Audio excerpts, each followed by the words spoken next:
Assalamualaikum warahmatullahi wabarakatuh. Jumpa kembali di channel kami, Rumah Murah Sekali dan Danis Putra Arsitek.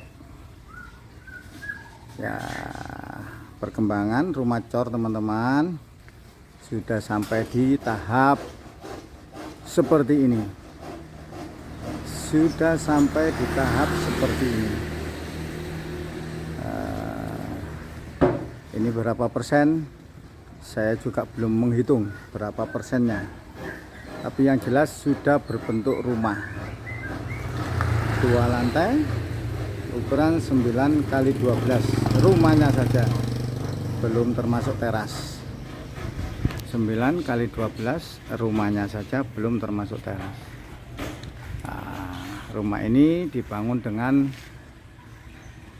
penuh dengan inovasi, penuh dengan inspirasi teman-teman. Dan rumah ini dibangun yang paling penting adalah tanpa hutang. Rumah ini saya bangun dengan tabungan sedikit demi sedikit, tanpa membebani keuangan toko, tanpa membebani keuangan rumah tangga. Memang ditabung sedikit demi sedikit. Ya, bisakah kita membangun rumah dengan tanpa hutang? Bisa. Bisakah kita membangun rumah tanpa KPR? Bisa. Ternyata bisa. Rumah ini juga sebagai inspirasi bagi teman-teman yang ingin menyelesaikan hutang. Ingin menyelesaikan hutang. Saya dulu di tahun terakhir, di tahun 2017, utang saya itu numpuk teman-teman. Banyak sekali utang saya. Setelah itu saya selesaikan dengan agak frontal. Agak frontal artinya saya selesaikan dengan menjual aset yang bisa saya jual, dan menjual mengurangi kegiatan-kegiatan atau kebutuhan-kebutuhan yang tidak terlalu penting. Akhirnya di tahun 2021 lunas utang saya. Berapa Pak nilainya? Hampir 3M. Utang saya hampir 3M waktu itu. Utang di bank maksudnya. Utang di bank dan leasing dan lain-lain. Itu hampir 3M. Saya selesaikan dan lunas di tahun 2021. Setelah 2021 utang itu lunas, akhirnya pikiran itu sudah mulai longgar. Kalau pikiran sudah mulai longgar, tidak hanya memikirkan utang, cicilan, angsuran. Akhirnya pikiran itu bisa inovatif karena kita pengusaha, karena kita punya usaha. Pikiran itu bisa longgar, pikiran itu bisa berkembang. Karena di tahun-tahun sebelumnya pikiran saya nggak bisa berkembang. Kenapa kok nggak bisa berkembang? Karena ya yang dipikir hari ini, tanggal ini, setiap hari, setiap tanggal itu yang kita pikirkan adalah cicilan, angsuran. Jadi nggak bisa berkembang teman-teman.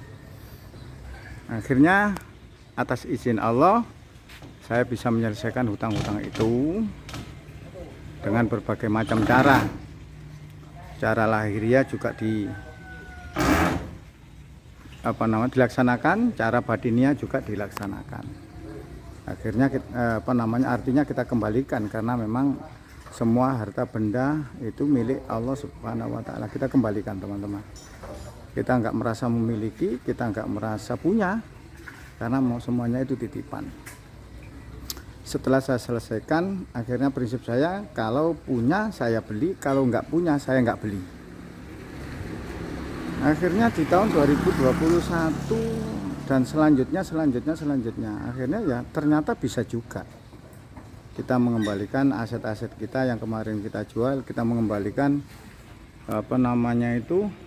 milik kita yang dititipkan kepada kita oleh Allah itu dalam jangka waktu 3 tahun itu alhamdulillah sepertinya itu sudah kembali, dan kembalinya itu tidak hanya kembali begitu saja teman-teman, akhirnya kembalinya itu berlipat-lipat ganda.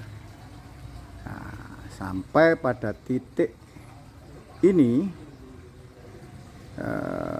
di tahun kemarin 2024 awal itu saya ditawari seseorang yang menjual tanah. Nah, saya beli, tidak saya kredit, saya beli. Ya, saya janjikan saya bisa melunasi dalam jangka waktu 6 bulan waktu itu. Kalau boleh, kalau nggak boleh saya juga nggak beli kok. Nah, setelah itu tidak sampai 6 bulan ternyata tanah itu bisa terbayar lunas teman-teman. Mungkin 2 bulan kalau nggak salah waktu itu. Setelah itu saya punya niatan lagi untuk membangun. Nah, saya bangun seperti ini, pelan. Tidak sampai menambah hutang di siapapun, akhirnya ya terwujud seperti ini. Ini sebagai inspirasi saja teman-teman, bahwa kita memiliki atau ingin memiliki sesuatu tidak harus dengan cara yang saya mengatakan, karena hutang bank itu ada hukumnya yang kurang berkah teman-teman. Nah, kalau kita bisa mencari atau ingin memiliki harta benda yang lebih berkah, lebih baik kita cari yang lebih berkah. Keuntungannya apa? Keuntungannya di dalam diri kita, di dalam keluarga kita itu, keberkahan itu insya Allah menjadikan kita lebih tentram, lebih damai gitu teman-teman. Kalau kita mengandalkan utang, membangun sesuatu, membeli sesuatu dengan mengandalkan utang, apalagi utang di bank, itu jatuhnya itu nantinya itu pasti panik, pasti ongso itu artinya itu ingin lebih cepat, lebih kelihatan punya daripada apa yang sebenarnya kita miliki. Nah, karena orang utang bank itu mindsetnya kan seperti itu, kepingin kelihatan, kepingin dilihat orang punya, padahal yang kita punya itu adalah hasil hutang. Nah, kalau hasil hutang kan bukan 100% milik kita atau harta benda yang dititipkan Allah kepada kita. Itu juga termasuk di situ kan hartanya bank. Nah, dari situ akhirnya ya seiring berjalannya waktu, dan tetap saja kita meminta kepada Allah, berdoa, dan kita berikhtiar, akhirnya terwujud seperti ini. Ini sebagai inspirasi saja teman-teman, sebagai inspirasi bahwa kita membangun rumah itu bisa tanpa kredit, bisa tanpa utang. Nah, dengan wujud seperti ini, saya juga sampai sekarang belum menambah utang dan tidak ingin menambah utang, apalagi utang di bank. Bisa teman-teman, bisa, asalkan kita mau. Kalau kita punya usaha, kalau kita punya pekerjaan yang tetap, itu tidak perlu sampai kita utang di bank untuk memiliki rumah, karena rumah itu investasi mati, investasi yang tidak bisa dijual kembali. Jadi kita mikirnya itu kalau memang selesai ya harusnya itu selesai, tidak begitu rumah itu selesai terus kita masih mikir utangnya dengan jangka waktu sampai puluhan tahun. Karena kesenangan untuk memiliki hal-hal yang mati seperti ini, seperti rumah ini, kesenangan itu cuman mungkin 1 bulan, 2 bulan, 3 bulan teman-teman.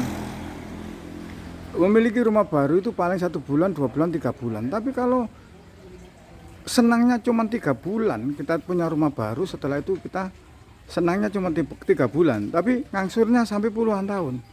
Ya alangkah sengsaranya kita teman-teman, alangkah sengsaranya.